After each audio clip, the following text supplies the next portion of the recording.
Hello, I'm Marilyn Hemingway, and welcome to A Gathering Place.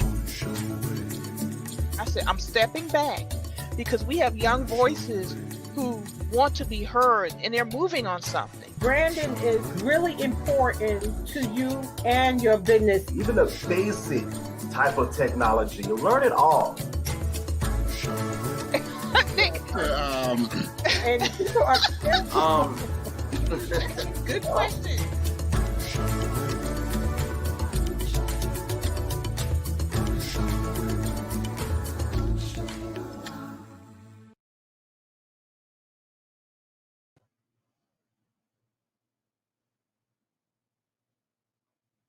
Good afternoon, everyone, and welcome to A Gathering Place, brought to you by the Gullah Geechee Chamber of Commerce and hosted by Marilyn Hemingway. And that's me.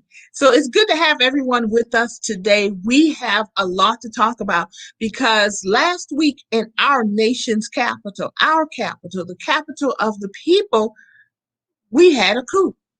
We had an insurrection. And we are all still feeling some kind of way about this. Some folks are traumatized, some folks are angry, some folks are just shocked. And we got some folks today, special guests, who are going to talk about the insurrection, the coup, attempted coup, and what does it mean for America moving forward and the local fallout. Because people from all over our nation travel to Washington, D.C. with the intention of demanding that our election be thrown out, a legitimate election be thrown out because they do not like the results. So let me introduce my special guest today. My first guest is Marvin Neal, president of the Georgetown County NAACP. Good afternoon, Marvin. Good to have you here.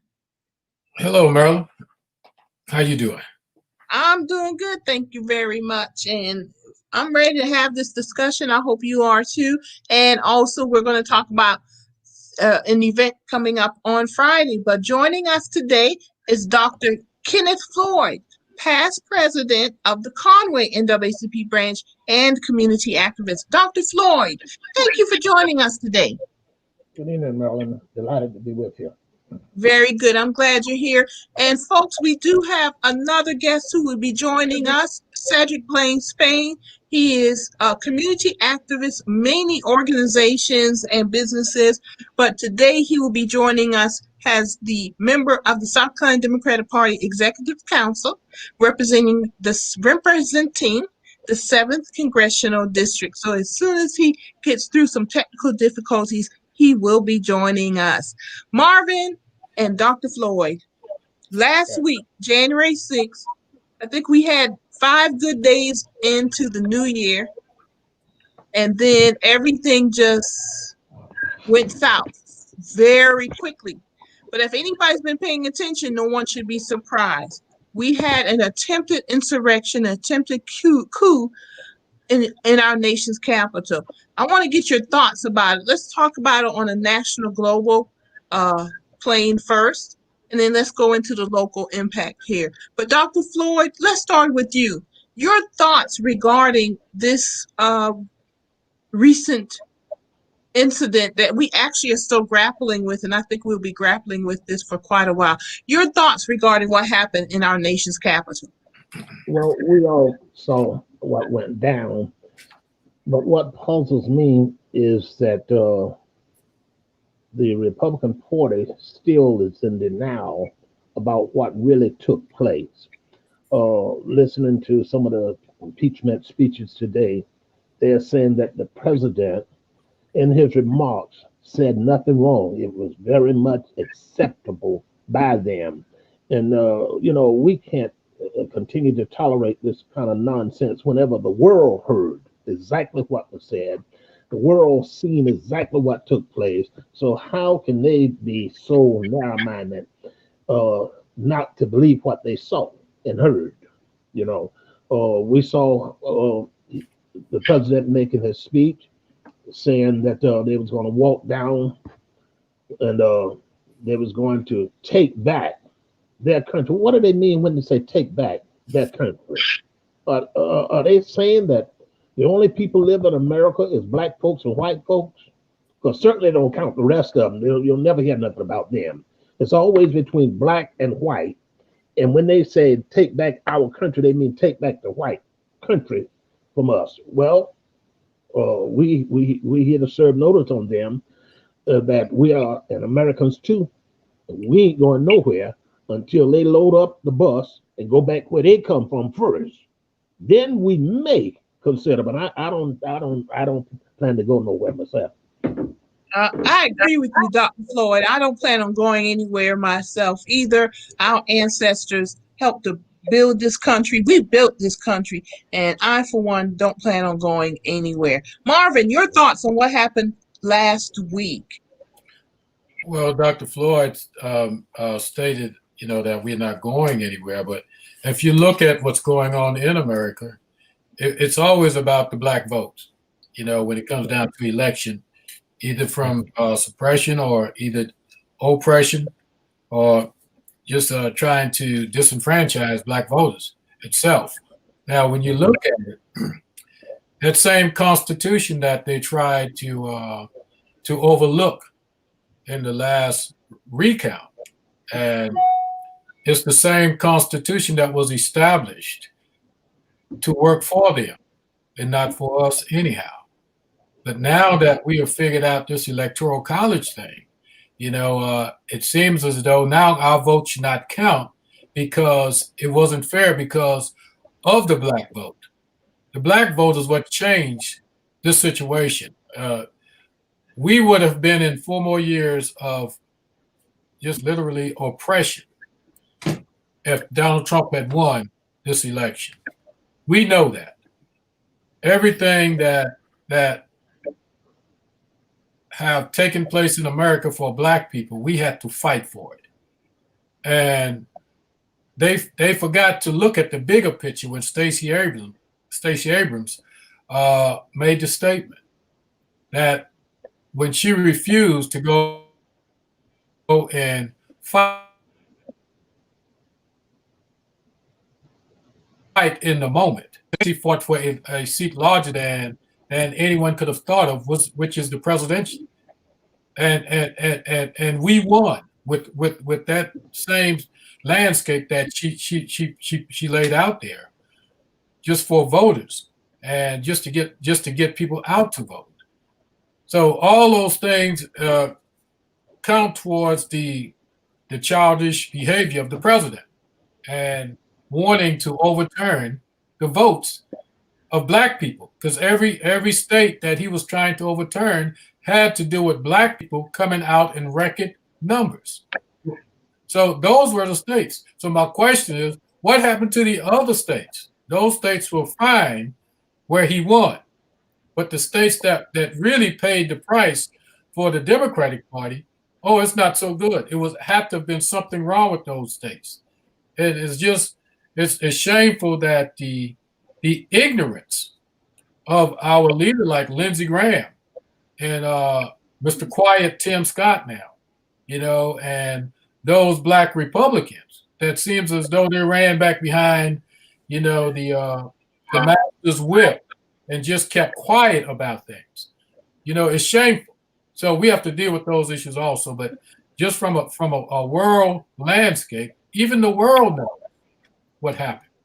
And speaking of how shameful it is, how democracy pretty much have a crack in it right now because of a thug president. That's what it boils down to. Cedric, thank you for joining us. I introduced you earlier, but I want to remind everyone this is Cedric Blaine Spain, community activist and Southland Democratic Party executive council member from the 7th Congressional District. And segueing from what Marvin said, Cedric, and you have wonderful timing. And the question was just, what are your thoughts regarding what happened last week in our nation's capital? Your thoughts regarding the coup, the attempted coup, and what's happening now. Thank you, Marilyn, and I honor to be on your show this evening, to be at the gathering place, and respect to our other panelists today. Good to see all of you. when I think of that, and certainly enjoyed, and I share the same thing as President Neal said, and others may have said before I was able to get in. I think about it, this coup, this insurrection, seditious behavior to overturn 83 million votes for President-elect and Vice President-elect Biden and Harris. When we think about this, I am one of those 83 million voters. And they basically went to Washington. No one stole anything from anyone.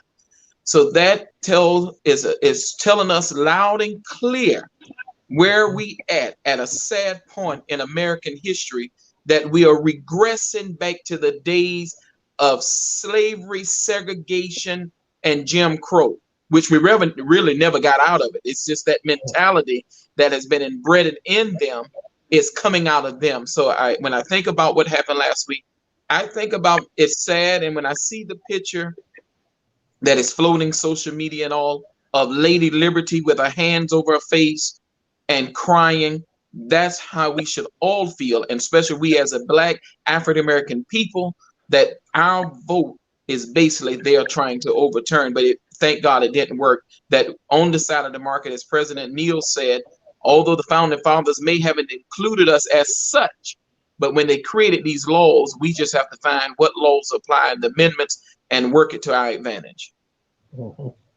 That's very true, because I don't think, that people really realize that this country was founded on white supremacy. It was founded to benefit white land-owning males. And as African Americans at the time, we were considered 3/5 of a human, and that was only for political and voting purposes, to create the Electoral College so that the Southern states could have a voice at the table, because they were simply outnumbered by other white land-owning males. And that's key to understand, that it wasn't just a Southern problem, it's a national problem. And we've never dealt with this original sin that this country was built on. And because we don't deal with it, it leads to what happened last week. So it happened. Where do we go from here now? What should we expect? Dr. Floyd, your thoughts. Where do we go from here now after this attempted coup? And also, even as we speak, the House is debating whether they're going to impeach the president or not. And it looks like he will be impeached. Dr. Floyd. He's going to be impeached. And what we're going to have to do at this point is to join in with those courageous Democratic officials that we put there, and give them all the backing that we can. Then we're going to have to bring it home locally and find people that will speak truth to power. Now, I don't know what it's going to take to wake up the Black church. Back some 30 years ago, Reverend H.H. Singer and we pleaded for the preachers to come out from behind the pulpit and support us, but they found it safer for them to stay behind those consecrated walls. And but we kept on going, and now some of these same people from these same churches are retiring from the jobs that we fought and to get them in positions. And who turned on us? The same people that we got jobs for. And this kind of stuff is going to have to stop, but we can't let that kind of stuff stop us. We must keep pushing forward. We do need to keep pushing forward, and we need to understand why we're pushing forward, because so many of us are disconnected from who we are and from our history. But this is the time not only to hold people accountable, but it's time for us to acknowledge who we are and where we come from, and the resilience we have as a people, has the strength we have as a people. Marvin, I know you've been out here in the fight, in the good fight. Where do we go from here? You're muted, Marvin. So whatever you said was probably really good, but we didn't hear it. We have to We have to remind our people, Maryland, because one thing, we always go back to our roots and our foundation, which is that same Constitution that stated when people took office, even at the local level, military, everywhere where you took an oath of office, that oath was to protect and defend the Constitution of the United States against all enemies, foreign and domestic. Now we're dealing with the domestic enemy. But the challenge we have is holding our elected officials accountable, because the challenge is when you have the highest officer in the land, which is the president of the United States, and he is leading the disruption and the coup and the insurrection of what's going on in Washington there. That is a huge challenge, especially when you have the fear factor in those that's supposed to be like-minded like you. But what we have seen the Trump Republicans, and we have seen the Republicans Party. So we have to be careful how we handle that also. Not us, but they need to be careful and identify themselves so we will know who they are. Because if you look at the streets, that's about accountability. When you see marching and George Floyd and systematic changes to laws and stuff of that nature, all those things are the future of the United States of America. And that is one of the greatest fear that the Trump Republicans have right now, is trying to get that base to turn back and go the other way. So we continue to create that fear. But what we can't do, we can't be afraid, because we are the majority. The law that they built for us works for us. It will work for us, because originally it wasn't designed that way. The laws don't change based on the behavior of ignorance. It works, but we have to make sure we enforce it, even for our leaders, because we have local leaders that attended that march. So we have to make sure that they understand what servitude is, and that they belong to the people 24 hours a day. You don't have an off time. I served 21 years in the military. And you're correct. That seat belongs to the people. 21 years in the military, and every time my soldiers went out for a pass or weekend pass or home, I told them, watch your behavior. Do not get involved with any type of demonstration or stuff of that nature that will disgrace the United States of America and where we serve. That was always the ending speech. So you're a soldier 24 hours a day. So you are a leader under that oath 24 hours a day. You can't say you went there to visit the White House. There wasn't no visitation in the White House that day. They were counting votes. So that's the first lie. Okay? Don't say you went there and sat in your room and watched it from a television. That is flat out ignorance. And if you're that ignorant, you don't need to be a public servant anyhow. If you wasted your money, you will waste the taxpayers' money. That's right. That's right. That's right. Yeah. And I'm glad you talked about accountability of elected officials, because even now, a week after Tom Rice came out against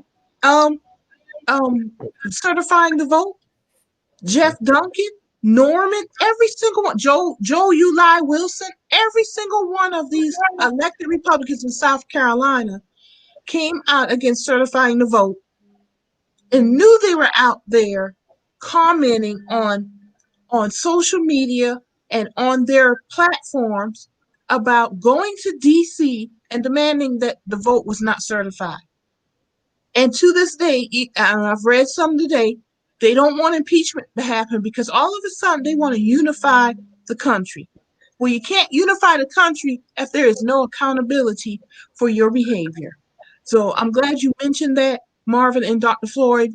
Cedric, I know you're out here doing a good fight, and I want to hear from you also. But before we do, I want to remind everyone that you're watching A Gathering Place, brought to you by the Gullah Geechee Chamber of Commerce. And we're glad to have our listening and viewing audience with us today. And please keep those comments coming. Drop them in the comment section. Drop those questions, because we have 3 dynamic community activists and leaders here who are fighting, putting up the good fight on the local level regarding this attempted coup against our United States government. Cedric, where do we go from here? I know you've been out here fighting on these local issues, and now this thing has bubbled up. Well, it has been bubbling up nationally, but where do we go from here?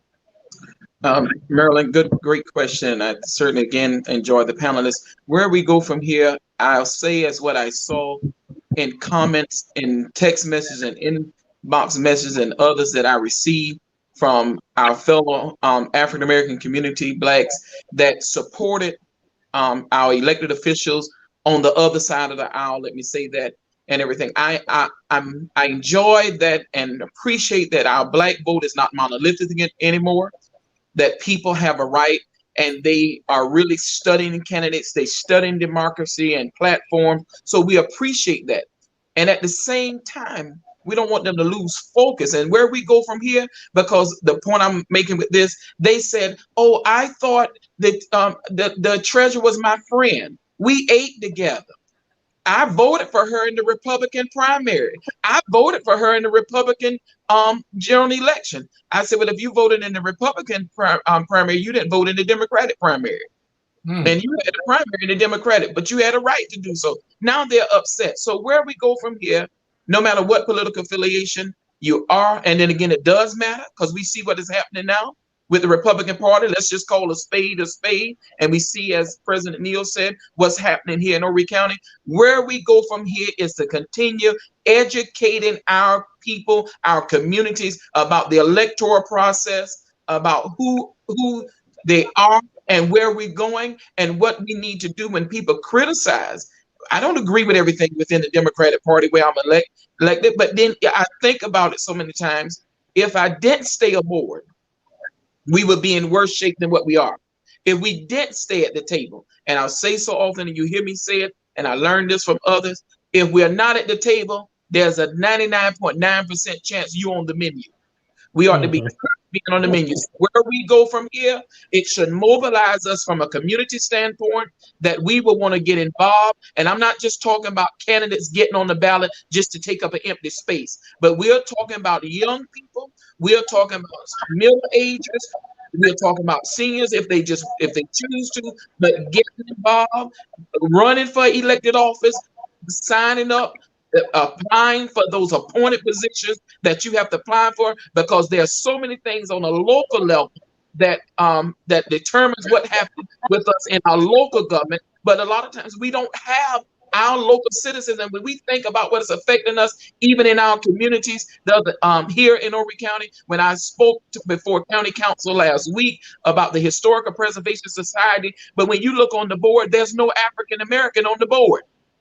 Then you look at a lot of times in our municipalities and our counties when we say, hey, we need people to be on boards and commissions. I know the first thing you ask, are we getting paid? No, it's not paid positions. But when you on planning and zoning, you at a key board and commission. Some things, yes, are appointed by the elected officials, but you have a right as a citizen. Even when we come to the delegation for South Carolina, they are making appointments on DSS board, on the probation board. These boards, they're seeking people. Yes, there's a credit check. Yes, there's a background check. And we know some mechanisms have been put in place to try to weed people out, but they don't have anyone else. We have a lot of local boards right here in our municipalities where they're less than occupied because people don't want to serve. And then when code enforcement come around and saying, hey, your hedges got to be a certain height, your yard got to be clean. Well, we didn't know anything about that. No, because somebody else was on the beautification board.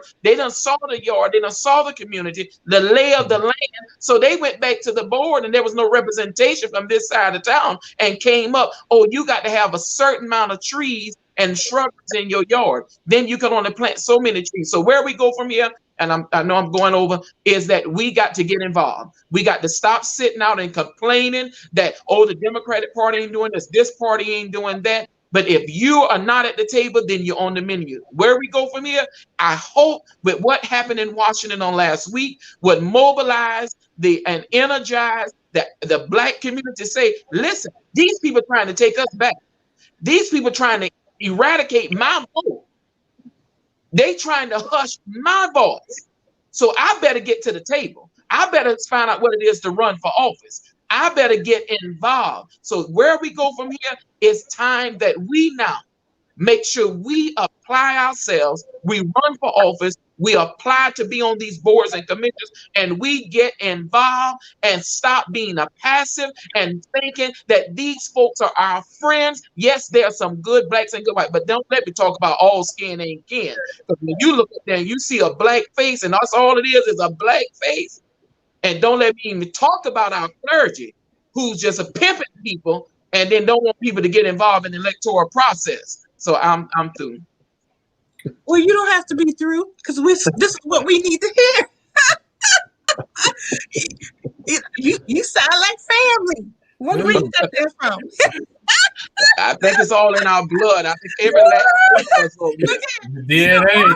Telling me, calm down, Marilyn. I was hot last week. I'm hot now, but I calm down just Listen, if last week don't make you hot, everybody, all over 83 million people should be hot today. That we should already been calling to find out what I need to do to run for office. What kind of training can I get in to study? I don't know, but I'm willing to be trained to run for public office or trained to be in this appointed position. I'm not doing this. I'm not backing up. I'm not giving in and everything, because everything with the Constitution, everything with government affect everything we do. Whether you in your community, in your church, we saw it happen here in the city of Conway.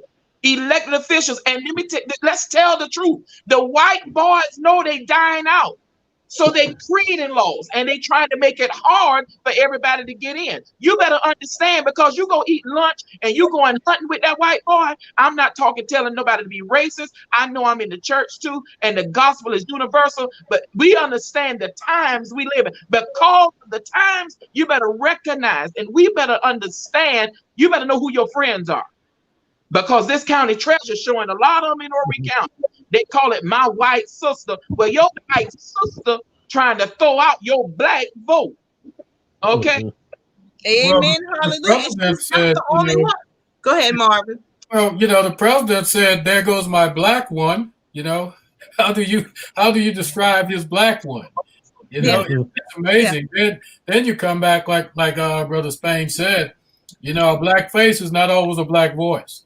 Because we have dealt with that right here in Georgetown and abroad and stuff. Even dealing with situations, we suppress the voice of our own people sometimes. Because we have been there so long, we have became entrenched with the ideology of those who are there that they sit down and eat lunch with, go golfing with, and feel as though they are part of the team. No, they're not a part of the team. They are the Chicken Georges that say, "Hey, Master, he's about to run," and Master, go get that nigga. Bottom line, that's what he says, not word verbatim, but that's what they're saying. Go and get my nigga and bring him back. And they'll take you to lunch and throw you under the bus faster than you ate that lunch. Exactly. So you need to get real. Be truth to power, and we have to stop letting our young black brothers and sisters, even our elderlies, get pimped to the poll. Because that's what's happening. Our votes are being sold off according to who have it in their hands. We have to deal with it as it is. No one should have to come to my house or your house or your family member's house to tell them who to vote for. No, we should go there and educate them on the process and what's going on. They should be able to make that decision. Votes are being sold, and the folks that sell their votes, they're coming back to us and saying, "What's going on with our community? You sold your votes to nobody. Friends, family, do nothing folks that you say look like you and stuff, it don't always go for you." We have the same lynch that they saw in Washington, D.C. over that mannequin was sitting in a vehicle on Chapee, right here, 99% black community, by a white young man that worked for county government in a county government vehicle. What happened? What happened? What happened to leadership? Huh? That young man got promoted while he was on probation. Huh? He went to school while he was on probation. Who does that? But that's our black face with a white voice. Yeah. And And this is all connected to what happened last week. And people need to understand that this didn't just happen in a vacuum in last week. This has been the last 50 years of a Southern strategy, the last 50 years of a Republican Party that has done everything it can to turn back civil rights. And it's all connected to civil rights. It's all connected to Jim Crow. It's all connected to the Reconstruction period. And it's all connected to the enslavement of the people. Because this is the sin of this country that we have never faced and talked about and dealt with. And until we do that, we will end up in situations like that. And we need to be prepared for this, folks. We need to be prepared that it's not just something that's going to happen next week. Next week is about white people waking up and being scared. Black people have been aware about this for a while, that this was a problem. The moment Donald Trump rolled down those golden escalators, talking about they sitting over there worse from Mexico, the rapists, when we know most people who come across those borders from Mexico are coming across so they could get a farm job to send money back to their families. They're running from death threats and stuff. Half of us don't even see them because they're in farms behind the trees in South Carolina. They're here, folks. They're the ones picking your fruit and your tomatoes. But y'all don't want them here for what? Because I ain't see y'all running out to these fields yet picking no tomatoes in the fruit. Reverend Floyd, we haven't heard from you. We don't want Marvin and Cedric to take up all the time. I know we can get hot now. We can get hot, but we got to get ready. Go ahead, Dr. Floyd. Yeah, and we got to do more of this. I was touched and moved by one of my former parishioners checked in on, really appreciate her comment, and I wanted to say that to her because they know what kind of preacher I am, and churches don't like to hear that kind of preaching anymore, In fact, you don't get it around the churches anymore. Dealing with social gospel per se. Now, I love to feel good on Sunday morning, but my thing is, what am I going to do after the fire died down?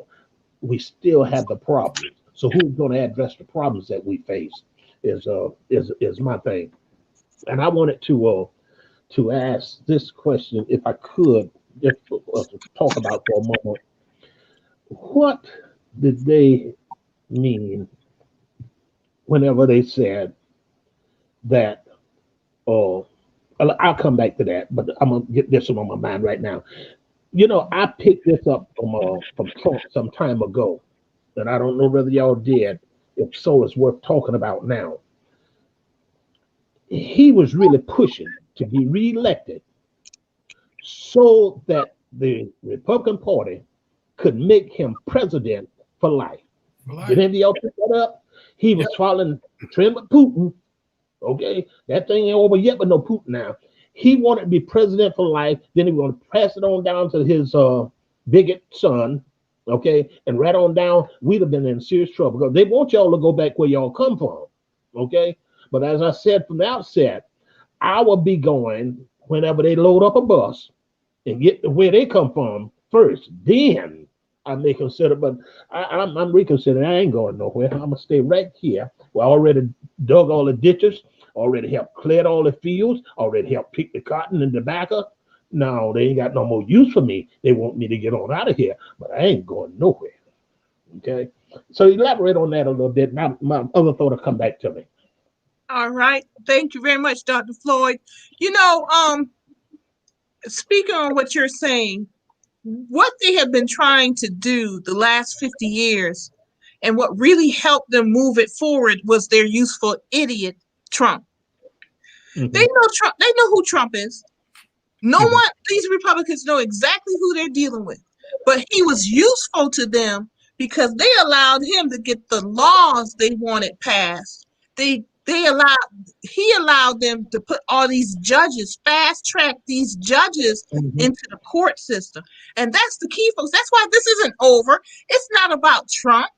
Trump is the fruit of a poisonous tree. And that poisonous tree is the Republican Party.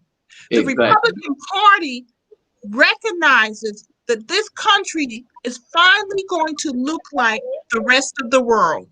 Majority black and brown. It is the United States was created to be a white country in their mind. And that everyone else, black and brown, were going to be objectified and suppressed by them to do the work. And it's encoded in our Constitution. But with that being said, because of who we are and understanding who we are, even in enslavement, we knew that we were humans. And it is the right of every human to be free and have free will. And because of that, Black people, African Americans, if you will, have always held this country to the ideals it placed in writing in the Constitution. Yep. Every law, every amendment to the Constitution that moved this country forward was because of Black people. And it did not benefit just Black people, it benefited everyone. And you can see in voter suppression, that's one example that people can get because it's happening right now, even as we speak. They've been, ever since the 1965 Voting Rights Act, they have done everything they can to suppress our vote to this very day. But in spite of that, we have managed to vote. And now it's gotten to the point we're managing to vote in even greater numbers. And this is where technology comes into play, because you can get your message around faster and to more people for free. Because I think Cedric already mentioned, globally, they are watching us. They know better what is happening in the United States than these ignorant people that did the insurrection, because they understand our history better. Look what happened in Georgia. These white people are angry because they said, in spite of everything we did to prevent them from voting, they turned out. That's the truth. And Joe Biden won the presidency, and then we flipped the Senate in spite of everything they did. And I was just reading an article about it today. These people, this didn't happen in 2020. The work started 10, 15 years ago. They sat, as Marvin said, they sat in people's living room explaining to them why you needed to vote. But more importantly, what they did is they took people through the registration process, because what they noticed was they were registering people, and then people were calling back and saying, I never got my registration card. So they had to figure out what's going on. What they found out, people were registering to vote, and they were throwing away the registrations or hiding the registrations. Point blank illegal and voter suppression. So they literally had to take these people in and go step by step to make sure they were registered to vote. And even then, when they did that, what did Brian Kemp do back when Stacey Abrams was running against him? Threw out over 200,000 registrations, talking about the signatures don't match. In spite of that, Stacey Abrams, hey, I lost. What did she do? She didn't run to the Georgia State Capitol and do an insurrection. She didn't run to the United States Capitol and do an insurrection. She got to work. She got to work in the democracy and went out there and registered people to vote and got them out to vote. And that's what you do in a democracy. And we won. That's right. And that can be repeated time and time again in every state, every locale, every city, every town. Because there are people of righteousness. There are people who want to be on the right side of history, no matter their color. Because Black people are not the majority in Georgia. That means white people had to vote on the right side of history. Asian Americans had to vote on the right side of history. Hispanic Americans had to vote on the right side of history. And they did, because they know they suppressed too, folks.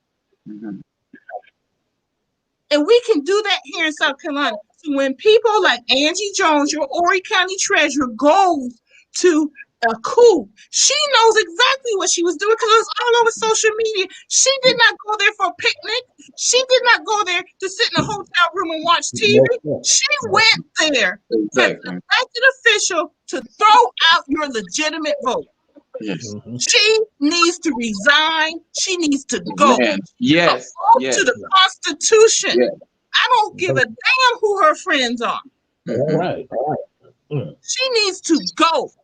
She Go broke down. the law and investigate her. She needs to be investigated because you know they can track her phone and they'll tell you exactly where she was. Exactly. But it don't matter if she wasn't inside the Capitol. She went. And she went on the behest of a president to throw out our legitimate votes because her man is who she wanted to be president. Who lost? He lost. Get over it. Now you need to pay the price. You broke the law. You broke your oath to the Constitution. So people in Horry County, y'all need to step up. And Marilyn, you're right on it. And basically, and she affirmed yesterday with WBTW, I think it is, that, you know, she was not resigning. She affirmed that she support and continues to support this demagogue that's currently in the White House. So when you just basically affirm you do not serve the interest of all Horryites.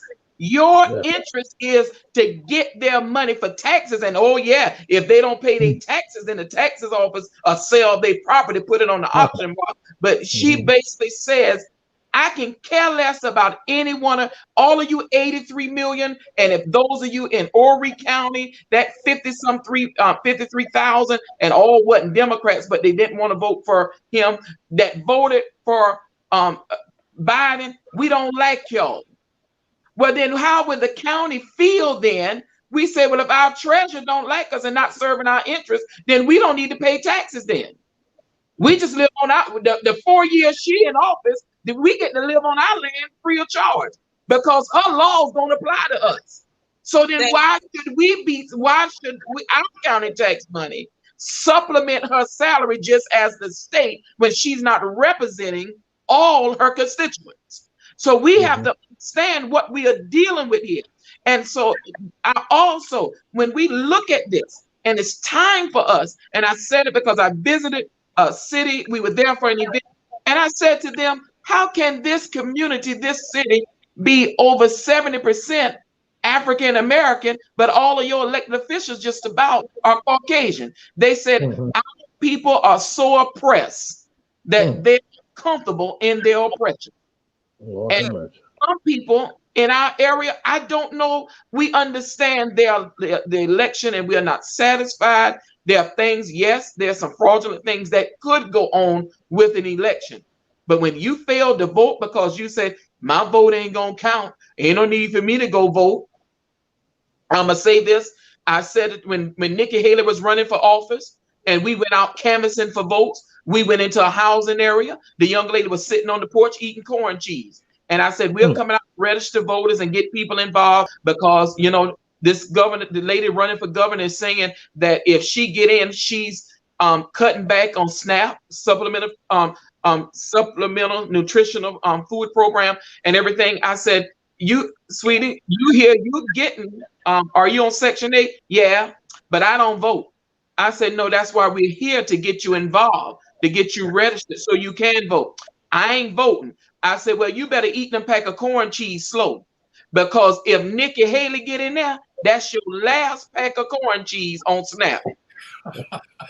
So you can sit here and talk about you ain't going to vote, and we talk about in our communities we ain't voting, and we saw it in our community. And let me say it while we on this platform, when we had a black Democrat, let me say it like that, running for county council. We had some blacks that worked for the county and others that would allow their Caucasian friends to trick them into voting for others and everything. And then they said, I'm not voting for him. I'm not voting him. Well, then what we end up getting was a black Republican. So now you tell me what you want. And then so people get so giddy about awards. They getting giddy about getting food boxes. Well, the policies of this administration here in this county, they give you a food box, but you won't have a stove to cook the chicken on because they're gonna be done took your property. And you get a certificate from county council. You want a certificate? Where you gonna hang it on your back? Because if the floods keep happening, and then now they rule against your community, where you gonna hang the certificate? You gonna walk around with it in a briefcase because you don't have nowhere home to put it in? So we better think about what we're doing. And again, people be whatever they want to be, but let me tell you, in this political climate, people better realize the Republican Party is not your friend. If you black, brown, and some even that's Caucasian, the Republican Party are not your friend. And let me share this, since you mentioned it earlier, said that, and I'm be a little bit personal. I was trying to talk with one of my uncles about the importance of going to vote, and he said, "No, I don't vote." I said, "Why, huh?" He said, "My vote don't count." I said, "Oh, don't let them tell you that. I said, every vote counts." Well, I don't vote, and just since they don't bother that check once a month, I said, "Oh, did you not know that vote will determine whether you're going to get that check once a month?" You know, but he still don't vote, and these kind of people, you got to handle with kid gloves and be kind of patient, because see, you be ready to do something to them people when they talking about your vote don't count, and you know what I'm saying, just think about the people who marched and died, that you can have a right to vote. The doors that you're walking through now, somebody died so you can walk through those doors. The college and university you're sending your kids to now, somebody died so that you can walk through those doors. And to sit here and tell me that you don't vote and your vote don't count, so then I have to kind of back away before I lose sight on who I am, because I'll be ready to do something to them kind of people. I want to put them on the back of a jackass and ride them out of this county, because you're not worth the salt you put in your food if you refuse to vote, and that's just the reality. I mean, much as I've tried to do to help my people and get the votes out, and then you're going to stand in my face and tell me you don't vote? Come on now. I mean, something, but they have done a job to our minds. You hear me? They have done a tremendous job to our mind. And certainly you hang around them white boys, and they don't have to vote. The system works for them. But we cannot play the same games that white boys play when it comes down to voting. They can stay home because they got a system in place that's going to work for them. But we got to make that same system work for us too, because we're taxpayers and we vote. And that's what voting does. That same system you're talking about, they built the system. Our challenge is to change that system. That's what we talk about, systematic change. And that's from the beginning. You cannot do anything if the system don't work for you. That's right. And half of the time you can't do anything even if the system say it's supposed to work for you. You gotta fight. But that's where the fight comes in at. And that's where the marching in the streets comes in at. It's not insurrection that we do. We don't march in the streets for nothing. You don't see black and whites walking together for nothing. The change in the system in America is the black vote and the brown vote.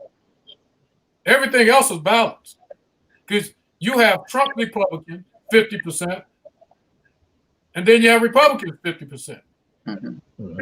Okay, well, 40-40. That other 20% is who? The black and brown people. Yeah. Everybody wants to coat our votes, and that's why we are so powerful. Everybody comes out our vote, promissory notes and everything else. So that's what we have to understand. That's what, how could we be the less of the two and have the power? We always had the power. That's right. Always had the power. And when we are the majority, we are humble about it. We share that. But when they are the majority, they forget about that. So we have to be careful. Power can be corrupt according to what hands you put it in. And we have seen that in this last 4 years. and sometimes before, but nothing like this time in history. When someone can walk into the White House, shake hands and pat policemen on the back. You're my friend. Take take selfies with them. Okay? Put the the congressmen on the floor. Give them gas masks to protect themselves from those that they're supposed to serve, and get the support of those who's supposed to be protecting them that day. It was an inside job. Okay? So what they did, they put a black woman in charge now of the Capitol Police. What does that do? That really shakes up the minds of all of those that thought they had the power. Yes. And the vote this year wasn't just about Joe Biden and getting Donald Trump out there. The fear of Trump Republicans, that vote was about Kamala Harris becoming the next president. We got to look a little bit beyond what they're really saying. They don't want that black woman. But them black people, again, in the White House, changing things. That black woman. Like that for President Obama did. They don't want that Stacey Abrams that say, forget about that governorship. We're going to take the White House. And they did. Yep. Okay? That's what they don't want. They didn't understand what was going on. Yep. They'll never understand because God didn't give them that kind of wisdom. That's right. And Joe Biden don't have them shook. You got to understand it's Kamala Harris. Kamala Harris. From the HBCU that has them shook. It ain't just the HBCU, it's the intelligence of that woman. That's what I'm talking about. Woman. She's African American and she's Indian American. This is actually what the globe looks like. In America, we have such a tunnel vision. We think it's black and white. It's not. It's black and white in America, but the globe is black, brown, red, and yellow. And we starting to look like the rest of the world. And, actually, in some ways, we have looked like the rest of the world, but we always made them invisible. Because let me tell you, every black person didn't come off that ship. Amen. And stayed just African. They took us in the corners and stuff and ended up mixing up a lot of stuff. But that's another conversation. Do not think that does not inform what's going on today. Because now they're doing it legitimately. Now they do it under the protection of marriage, where the mixing is happening. That scares them too. Oh yeah. And they see that change, and we have to understand that too, that we are all in this together. That's right. But racism impacts it. It has from day one, because this country was fundamentally built on a racist foundation. They committed genocide against the Native Americans. Yes, it and did. And they stole the people from their motherland, enslaved them, and brought them here to do the work, to create their wealth that they benefit from to this day. Do not mistake. Myrtle Beach would not be Myrtle Beach without black people. And Maryland, let's call Myrtle Beach what it is. Myrtle Beach is a plantation. Now it's a modern day plantation where people work for low wages and no health benefits. They working in the service industry there. The owners of these hotels, restaurants are getting rich off the backs of service workers. Myrtle Beach is a plantation. That's just what it is. It's a fancy plantation where people come live in these hotels, but some of these workers are down there still making $7.40 an hour. It's shameful. It's shameful that they can't even feed themselves. And people want to talk about government system. You got the ideology of Republicans talking about blacks don't want to work, blacks just want a handout. No, they down there cleaning rooms. They were out there working 10 hours a day. They suffering. They working yet hungry.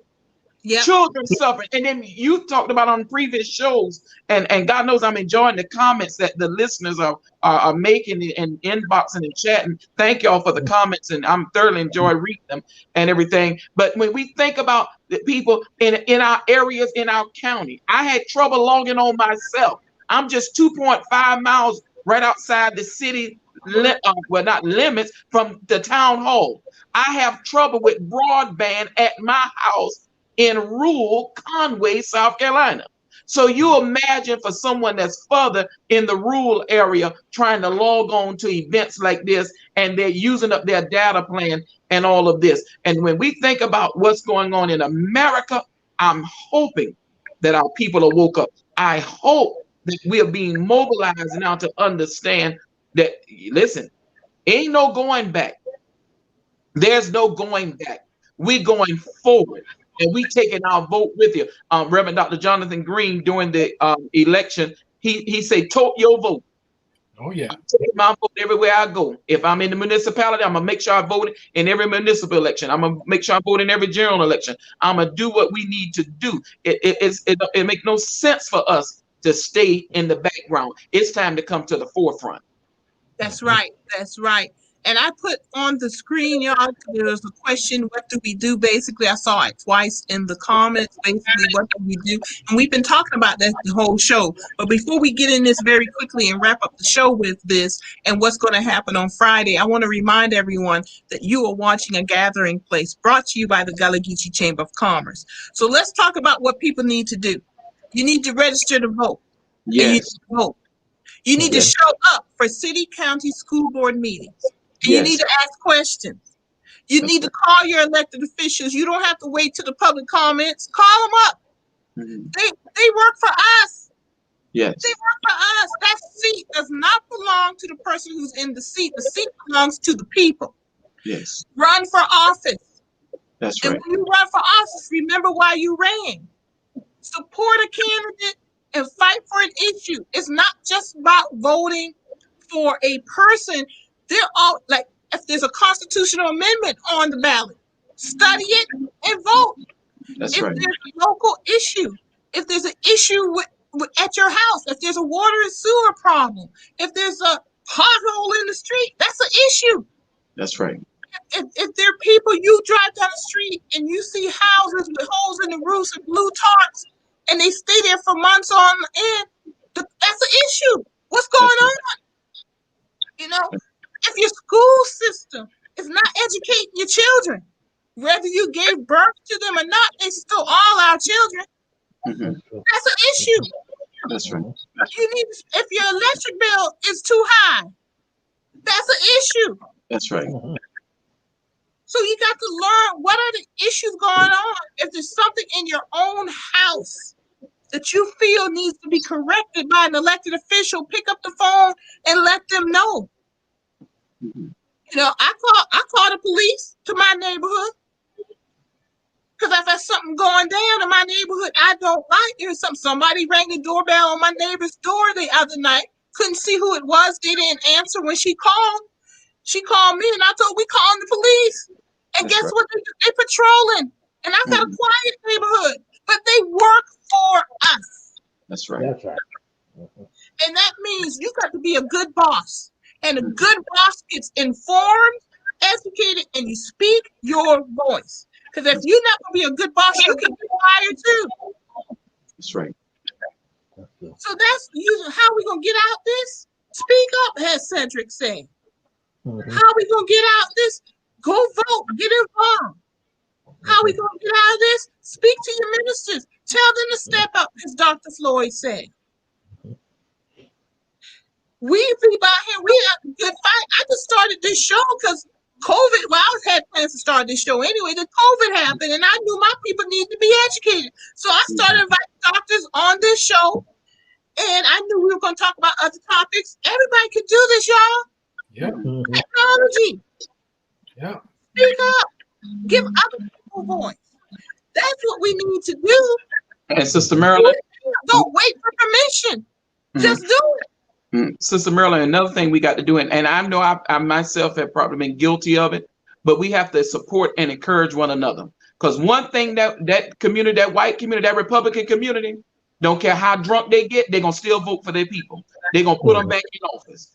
Just like this lady says she's not resigning, but she went to go to a coup. We have to encourage, and our Sowell gentleman put in there, it's about education. We have to educate our people. We have to say, listen here, we got to stick together. You understand that they try to overturn the government. We got to stick together. And when these evangelicals, when they start talking they junk, how can you say you love God who you haven't seen, but hate your brother and sister you see every day? Hello. They love, but you hate my skin color. You hate the fact. I appreciate they honest. I appreciate their honesty that they hate the fact that Kamala Harris could possibly be president one day. It has they hate that fact. But then they in service every Sunday. They want to tell you about God. I love the Lord. I tell y'all. No, you don't love the Lord because you hate me.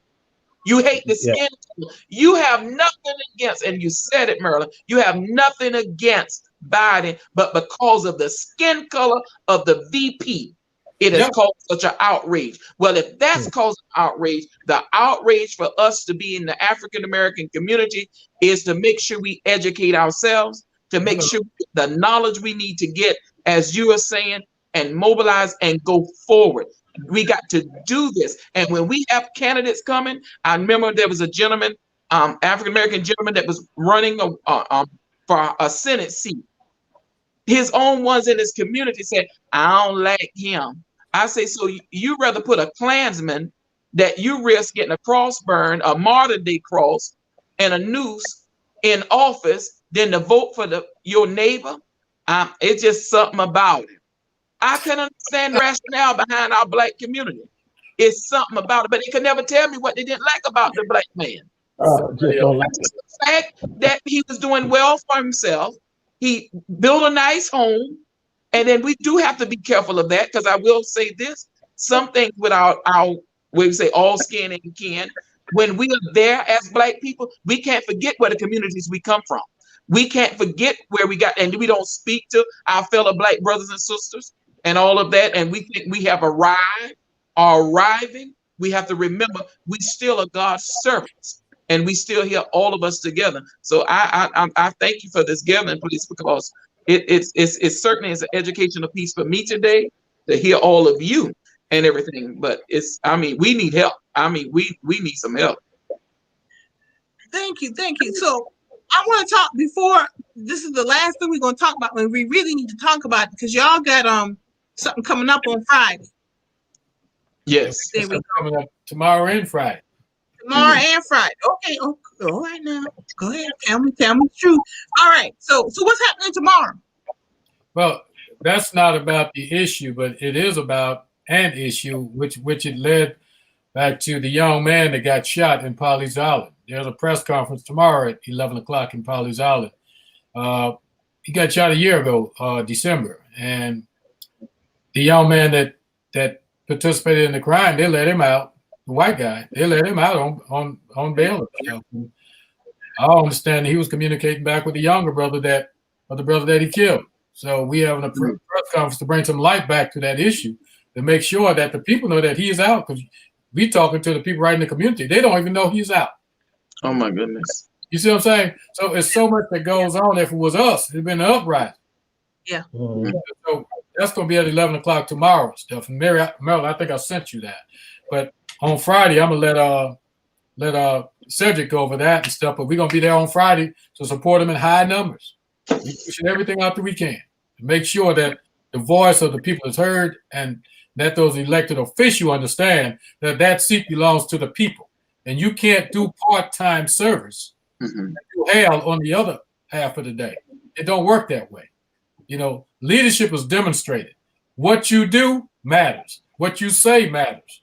And we have to make sure they understand when we put you in those seats, we expect that type of attitude. Not that you could go up there and throw democracy one day, try to overturn the vote of black people, then go back and say, I'm going to serve all the people of Horry County the next day. It don't work that way. No, it doesn't work that way. If you went to Washington for that purpose, that mindset is still in Horry County. The mind and the heart is in the same person that went to Washington. Don't lose sight of that. That's that same reckless treasure that went to run a coup on the Department of Justice, on the White House, where they're certifying those votes after overturning it. That's the same reckless, hateful treasure that went to Washington. She's right there in Horry County now. She's still that same old hateful person that hate black people. That's what it boils down to. But that's the vote they trying to overturn. If we did not vote, that would not have happened. Mhm. That's what it boils down to. But that's all I want to say on that subject. We'll finish that off on Friday. Very good. Thank you. Cedric, tell us about Friday. I got it up on the screen, but y'all, Horry County, South Carolina, Citizens Against Domestic Terrorism, you're hosting a press conference Friday at 12 noon. That is correct. And I thank I'm sorry. Go ahead. Where is the location and everything? I thank the NAACP President Neal and those that would join in for the South Carolina Conference and others that have joined in individually and collectively. We're making a statement, as you said, it's Horry County, South Carolina, Citizens Against Domestic Terrorism. We're going to be at 501 Church Street in Conway. It's the old KFC. We'll be there and everything at 12 noon. And we want to make our voice heard. We want the community to know that we're not just sitting by idle. And we say a lot of times that they think that sometimes people are not doing that and whether it be the NAACP, other community activists, and there's some things we just can't bring to the forefront and everything until we have thoroughly investigated, or either we know what we're doing, and some things you just can't voice, but we're fighting behind the scene. But we felt that Horry County, South Carolina needed to know that we are condemn the domestic terrorism on January the 6th. And we just meeting just to put it in the atmosphere. We condemn it. We understand what it was about, and we condemn those acts. And y'all gonna have a petition there for people to sign to send in to the county council, county administrator? We can have one. We haven't done one online yet, which is one effective tool, which is a contactless measure of doing it. But thank you for that, and we'll have all those things in place also. All right, very good. That's good to hear that. So y'all heard it here.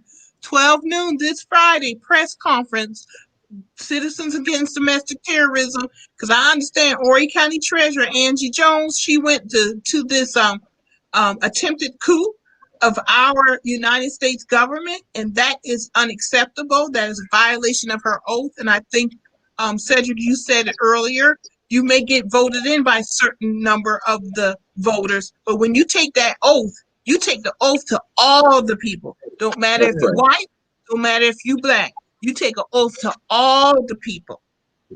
So you need to represent all the people. And you know, Maryland, ultimately, not just Horry County. Not just Horry County. We're making a statement for any municipality, any county, state official, elected and appointed official, staff, regardless. Yes, we got one here in Horry County, but we targeting this to be statewide. If they win, we want them to resign, whether it be Angie Jones, Angie May, Angie Say, or whoever. Him, both, whoever. Him, them, Shem, whoever. They need to resign. Yeah, I understood a whole bus went from Aiken and 2 buses went from Horry County. I don't know about the Horry County one, but the Aiken one, they actually had a picture on Facebook. So a bus went from Aiken, and there was an elected official on that bus from Aiken. So they all need to resign. That's right. They need to resign. They need to go. All right. So do we have any other questions, folks, or any comments before we leave? Dr. Floyd, anything you want to share? 1 minute. Can I say something just briefly? Because I have to bow out for this election commission meeting. I have to get down there. After this meeting, I would like for you to at least dialogue with Brother Cedric and Brother Floyd, and just tomorrow's format stuff and the direction we're headed. And I touch back with you on the way out and stuff. And I appreciate you bringing us on as a guest today. And Brother Cedric and Floyd, I will contact you tonight. Okay. Thank you. Enjoy being on the panel with you. Thank you. Very good. Thank you. God bless you. All right. Thank you, Marvin. Thank you for coming on and sharing with us your information and wisdom. We really appreciate that. Dr. Floyd, any final words?